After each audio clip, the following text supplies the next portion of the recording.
hatid ng new Surf Liquid Detergent, Pond's White Beauty, at new Clear Nourishing Anti-Dandruff Shampoo. Magkakaalaman na sa labanan ng Laguna at Bulacan dito sa Family Feud. At heto na ang host na alam na ang nararamdaman ko, Mr. Edu Manzano. Alam na ko nung nararamdaman mo, ha? Well, mga kaibigan, magandang araw po. Welcome sa Family Feud, ang programa kung saan pagalingan ang labanan at hindi bangayan. Unang pambilang mga 300 points ay siyang aking makakasama sa Fast Money for a chance to win our jackpot worth 150,000 pesos. Sino ba ang pamilyang ito? Well, simulan po natin with the Almendrala family. Miss Tessa, magandang araw po sa inyo. Hello po. Sino kasama mo, Tessa? Si Bene. Yes. Ang gusto ko pong kapatid na isa sa kapatid ko na six-footer. Ano ba nangyari dito kay Epoy? Kung lahat siya ay six-footer, baka naman siya ay bata, sanggol pa lang. Epoy is... My cousin. Cousin naman? Opo. And of course, sino pa ba? Kasama natin, Tess? The last one is Ate Lani. Kahit nauna akong pinanganak sa kanya, ate pa rin tawag sa kanya. Ah, ganun. Bakit pa? Mas matanda yung mami niya sa tatay ko. Sa tatay mo. Okay. Well, good luck sa inyo, Almendrala family. Dahil ang makakalaman niyo po ay ang De La Cruz family.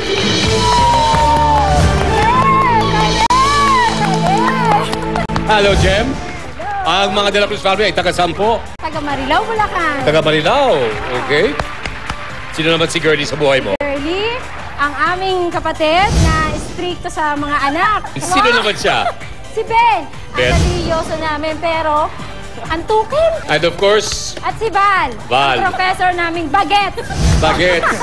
Matanong ko lang, sino ang nagdisenyo ng outfit ni Val? Yung pamangking ko, Ayan. pinaglaruan ako. Pinaglaruan. Well, here we go mga kaibigan. We'll begin with the team captains, Tessa and Jem. Let's play round 1.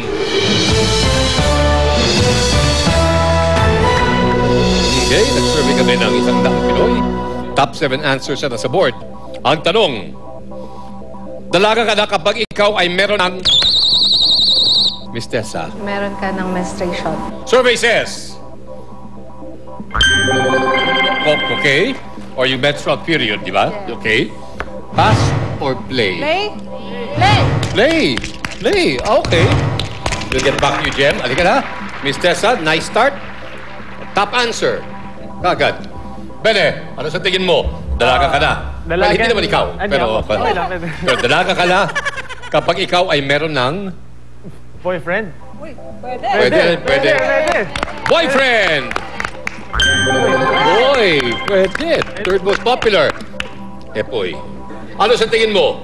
Dalaga ka na kapag ikaw ay meron ng... Tigyawat or pimples. Tama. Tigyawat or pimple. Iyan. Lani. Ate Lani. Ay, yes, Kuya Dudes. Ano sa tingin mo? Palagay ko kapag nagkakahubog na ang katawan. Survey says... Ay, hindi yung hubog. Okay, no, pero sa iba naman, naniniwala sila. Diyan ang nagsisimula. Miss Tessa. Dalaga ka na pag meron ka ng buhok sa kilikili. Buhok sa kilikili. Okay. Buhok sa kilikili. Pwede, di ba? Dalaga na pala ako. Bene? Dalaga ka na kapag may freedom ka na sa parents mo. Pwede, di ba? Freedom. Pwede. Freedom! Ay, hindi pa. Epoy. Pag nagkakaroon na ng dibdib ng babae. Pwede? Kapag nakaroon lang. Hubo! Ano yung dib-dib? Bumababa. Pati boses lumalim, eh, no? Dib-dib. Dib-dib! Dib-dib! Yo! Lani! Again, dalaga ka na kapag ikaw ay meron ng... Nagkakabuhok sa legs. Okay. Okay. Survey says... Oy. Pero good answer. Okay, ito na. Paring Val. Pare. Alright. Palagay ko, Pagka marunong makipag-date yung nagdadalaga. Kapag marunong mag-date. Okay. Pwede! Ben. 18 ka na. Ha? Magdi-18 ka na. Magdi-18 ka na. Girly. Ka na rin. Ganun din ang Naniniwala sagot ka? ko. Oo, Okay, Jem, you will naniniwala. decide. Pag marunong ka na makipag-date, Kapag marunong ka nang makipag-date, its survey says... No! Okay, 7th most popular answer po.